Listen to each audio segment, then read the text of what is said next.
Joining us now, she is a record holder, NCAA record holder. Had a historic weekend on Saturday where she tied the NCAA record with 4 home runs in a wild game as UConn defeated Creighton 22-18 in a game that was played over 2 days. She had 5 home runs in the entire day. We'll get to that, explain that. She just won her second Big East Player of the Week. I have a feeling there's going to be a lot more awards coming this week for her and our guest, which is, of course, Kaitlyn Breslin of UConn joining us here in the circle on D1 Softball. How you doing? Good. How are you? Doing good. All right, you've had a couple days to reflect here on setting that record, that incredible day Saturday. What comes to your mind now that you've had a couple days to think about it?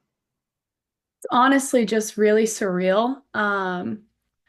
It's crazy. I don't really have words for it. I'm happy to see the all the hard work start to pay off, and I'm happy that I was able to contribute and help our team with that crazy win. So it's unique because you had to play a doubleheader that day, and you hit a home run in the first game. Then you play in the second game, and you're just hitting home runs there left and right. So just take me through the day and what was it like? Um, the first game was definitely heartbreaking. We were winning and then ended up losing in extra innings. So that was a tough one. But then going into the second game, everyone on the team was very excited to get back out there, and we came out right away in the first inning, scored 9 runs, jumped ahead, but then it was honestly after that it got really crazy, back and forth, very high scoring. As the game was going on, it was just I honestly didn't really get a moment to process what was happening for me personally, just because how crazy of a game it was and how back and forth it was. How would you describe that game? Because you're right, like you jump on them big, they come back answer with big runs of their own. I mean, it's a shootout at this point. What Yeah. is it like to be involved in a game like that where you both teams are scoring runs in bunches and hitting the ball out of the park? Yeah, it was crazy. I've never been a part of a game like that ever. So it was definitely a crazy experience, but it was, I think, as you could imagine, games like that could be, it was pretty like mentally um, just like draining at times. Not draining, but it was just tough because you would get up big and then they would come right back and then you would answer and then they would answer. But I think everyone was just, it was a dogfight. We just wanted to get the results and keep pushing forward because, I mean, it was a big game for that series. As you're hitting home runs, does it hit you at any point that you're like, I mean, how are you feeling? Are you like feeling you're locked in a zone? Like, how are you feeling? Because you're hitting home runs after home run each at bat. I was pretty locked in. I didn't really realize what I was actually doing. I mean, I felt good in the box. Was just going up there looking to put a good swing on a good pitch, but it didn't really hit me until the sixth inning when we had to postpone. When we kind of like ended for the night, it didn't hit me what had just happened until we stopped, and I was like, okay, like that's not normal. Like that was crazy. Okay, so were your players even talking to you? What were they telling you? What were your coaches telling you as you're hitting maybe your third home run and then the fourth home run, which would tie the NCAA record? Where I mean, I'm assuming you were not aware of any of those records at that point, but was people talking to you during the game? What were they saying? My teammates were just really excited for me. They were like just jumping up and down. They were like, I can't believe what's happening right now. Like, what is happening? What are you doing? And I was like, I have no idea what's happening either. So that makes two of us. But my coaches were honestly, they were just like, keep seeing it, like, just keep doing what you're doing. So you mentioned the game gets suspended due to darkness, which is the craziest. It's just as crazy as everything. I mean, and the score was wild. Like the scoreboard was shown all over social media. People are blown out. So the game goes into darkness. When do you find out that you had just tied an NCAA record? I found out when I got back on the bus. after it took like 30 minutes for them to officially suspend the game for the night. So when we got back on the bus and I opened up my phone, my family group chat was kind of going crazy, and I opened it up and I think my brother texted that it was an NCAA. I just tied it, and I was like, I mean, I was in disbelief. I couldn't believe it. So you literally found out as soon as you got your phone. In fact, that is wild. Yeah. Uh, were you bummed out when they suspended the game? Would you have liked to have kept playing, or was it too dark where you're like, yeah, maybe, or it's a good idea. Maybe we should be playing the rest of the night? I was definitely bummed out. I think everyone was. We wanted to kind of finish that game that night, but I mean, it was just a tough situation. It had like I think it was a liability thing, but yeah, we would have liked to finished it that night.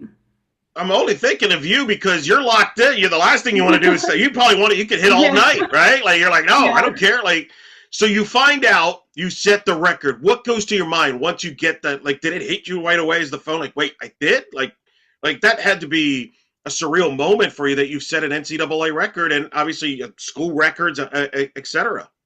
It was definitely surreal. I honestly don't really know if it's kicked in yet to the full extent, but um, when I saw that, I was speechless. I couldn't believe it.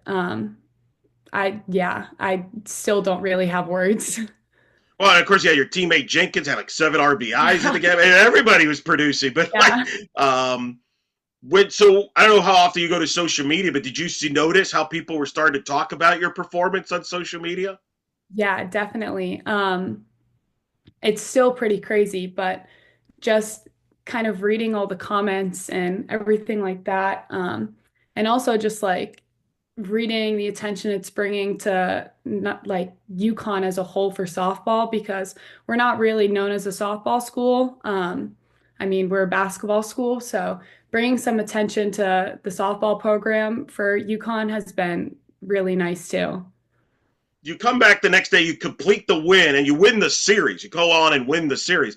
I did notice though in the last game of the series they started pitching around you a little bit. Did you sense that? Were you anticipated that, or were you sensing that as they were much more careful pitching to you? Um, I wasn't surprised. I was really intentional during that day and those games to just not make it bigger than it was. Not trying to swing out of my shoes or make the strike zone any bigger. So I definitely noticed that I wasn't getting a lot of good pitches to hit. Yeah, you scared him a little bit. That's a good. That's the ultimate compliment there. Let's get to know you a little bit. Prior to this weekend, how would you have described you as a player? How would you still describe yourself as a player to people that haven't watched you play? What kind of offensive player are you? I definitely think that I'm more of a power hitter. I have always been. Um, I can hit for like consistency too, but definitely bring some power to the plate. I'm pretty average speed wise, but if you ask some of my teammates, I like to say that I'm a little on the faster side, even though I don't know if that's true. But I definitely help myself out with power getting on base. When your teammates found out you had tied the NCAA record, what was their what would they what was their reaction to you? I mean, they were awesome. Everyone was coming up to me, hugging me, just like so supportive and so complimentary and congratulatory. I mean, we all genuinely care about one another. So when any of us does something that's a big deal, we are all just genuinely happy for each other. Let's talk about your season. Last year I remember because I watched your team in Orlando, ironically enough, and you were kind of sparingly used. You were coming off the bench and things. This year you've been a starter. What has been the difference in the year from do you feel as a player? I definitely think my confidence and kind of the mental side of things.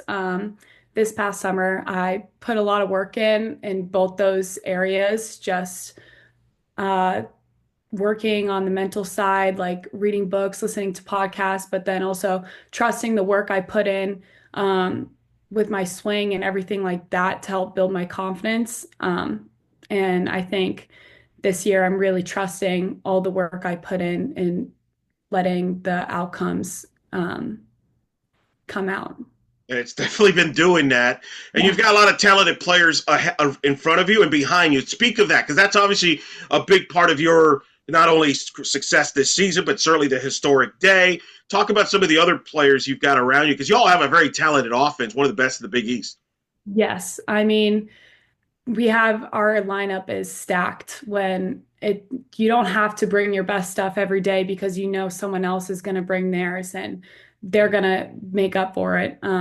I mean, you have Lexi Hastings who can lay down a bunt, slap, or hit a home run. Like you don't know how to defend her. Um, you have Grace Jenkins, who's one of the best hitters I've ever seen. She's insane. Like she's just so good.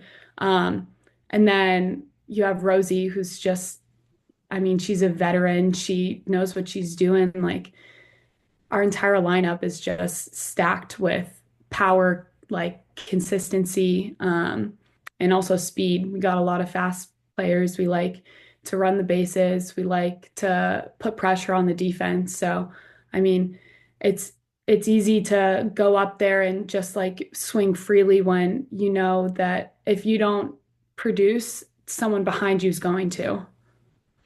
Who are the leaders on this team, and who took you under your wing when you got here to UConn? When I got here last year, it was definitely Jonna Sandin. She graduated last year, but her and Lauren Benson were both just super welcoming, as well as Megan O'Neill. I mean, all our senior class last year, they were so welcoming. They took the freshmen under like their wings. Um, they were really unbelievable. This year, though, I mean, I would say that all the seniors are really, you have Peyton, who's came back for her grad season, and then Lex and Rosie, and they're all just incredible. I mean, they're such great role models, but also just so they genuinely care about you and they want you to succeed.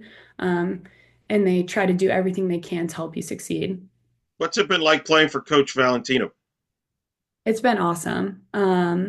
I mean, she's just the best. She like genuinely cares about each and every one of her players.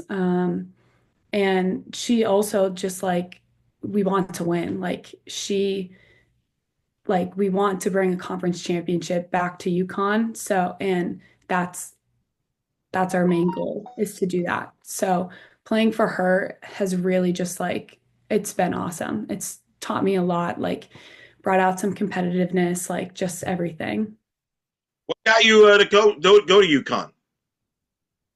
What was that? Sorry. What got you going? What got you to go to UConn? Um, I think everything combined together, the school, just the connections. I really when I was getting recruited and I stepped on campus for my visit, I kind of knew.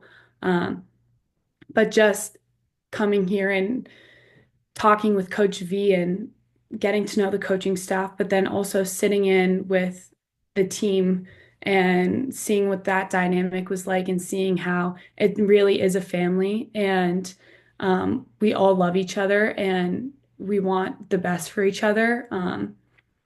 Seeing that family environment really, really made UConn a top choice. If I'm according to your bio, you played ice hockey. Is that accurate? I did. What kind of hockey player were you? I was a forward. I wasn't, how do I put this? I wasn't like the most talented, I would say. But I used my size. I got in the way of the goalie, blocked some shots, but um, yeah, I played high school hockey, played until my senior year, and then I started playing when I was probably in first grade. So hockey Wow. was definitely a big part of my childhood. So you played hockey and softball.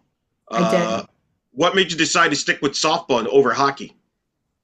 Um, my sophomore year of high school, sophomore going or freshman going into sophomore year, I had a really good summer for summer softball and just had a lot of fun.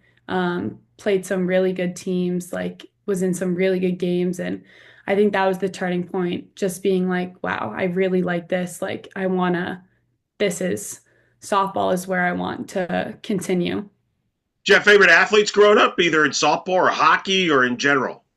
I had a lot. I grew up in Massachusetts, so I'm a big Boston sports fan.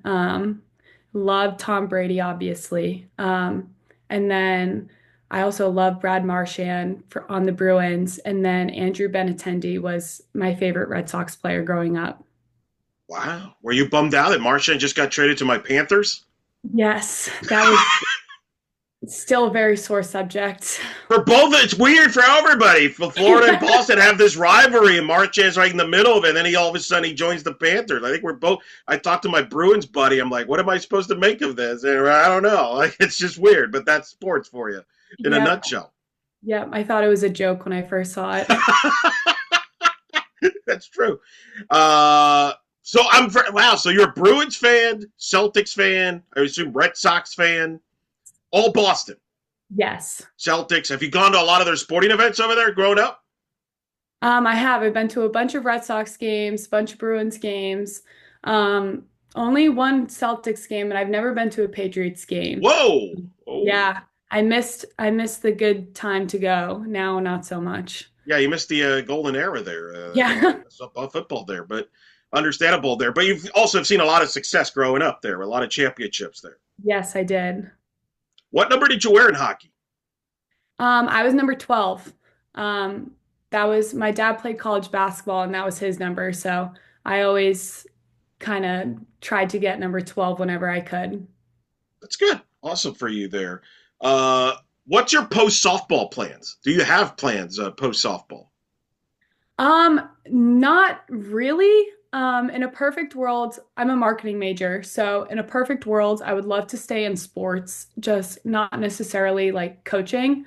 Um, I would love to work for maybe a professional sports team in like their marketing or like on the business side of of that. It makes sense. No, it makes a ton of sense there to make that happen. Hopefully for you there. When you describe your team, how would you describe this team? You're right in the mix of the Big East championship race right now with St. John's and, of course, Villanova. We know the success they've had. So describe this team, the 2025 version of the Huskies. I would say we are very driven and we want this to be the year. Not that we haven't wanted that in years past, but the emphasis has really been on we're putting 2025 up on that wall in the outfield under conference championships, and everyone's doing whatever they can to make that happen. You mentioned, obviously, people knowing UConn for the basketball. I'm curious, did you ever meet Paige Beckers? I mean, what's it like to be a fellow student athlete alongside of Paige Beckers? I mean, it's crazy. I've never met her, but I've seen her from afar, and I mean, she just seems like such an awesome person.